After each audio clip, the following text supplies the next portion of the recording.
ప్రైజ్లాడ్ ప్రభైనేసి నామములు అందరి కొందరంలో ఇది దేవుని వాక్యంలో నుంచి కీర్తనలు 22వ అధ్యాయము 24వ వచనం.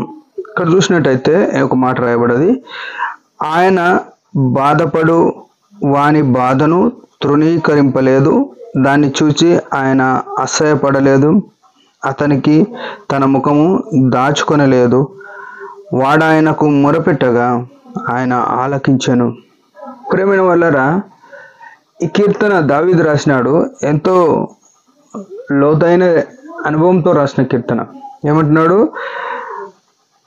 ఆయన యేసుక్రీస్తు ప్రభు ఎట్లా అంటే, బాధపడు వారి బాధను తృణీకరింపలేదు. అంటే ఎవరైనా బాధపడుతుంటే చాలామంది ఏమంటారు అంటే, వదిలేసి వెళ్ళిపోతారు. నా సమస్యలే నాకు చాలనాయి, నీ సమస్య నాకెందుకు అని అనుకుంటారు.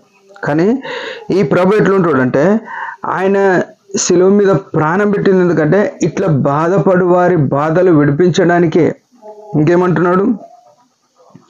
వారి బాధను తృణీకరింపలేదు, దాన్ని చూసి ఆయన అసహ్యపడలేదు. అంటే మన బాధను చూసి వీళ్ళేందనిలే, ఆయన పవిత్రుడు, నిర్దోషి, ఎంతో స్వచ్ఛమైన దృష్టి గలవాడు, నిష్కలంకమైన దృష్టి గలవాడు.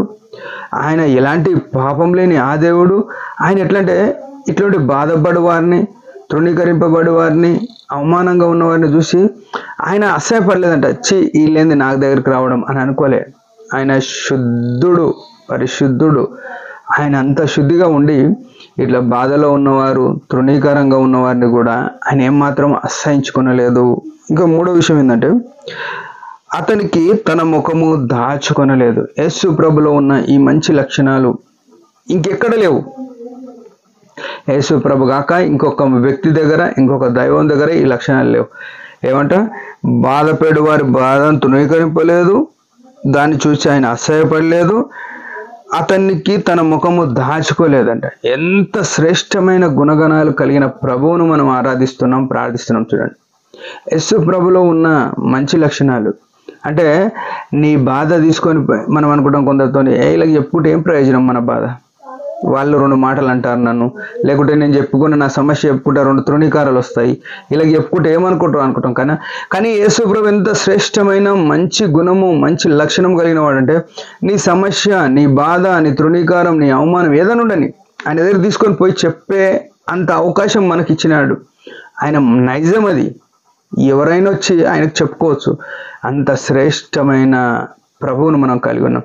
అయితే ఈ 3 ఒక రకంగా ఉంది. ఆయన బాధపడు వారి బాధను తృణీకరింపడు. రెండవది, ఆయన వాటి అందు అసహ్యపడలేడు, ఆయన వారికి ముఖం దాచుకొనలేదు.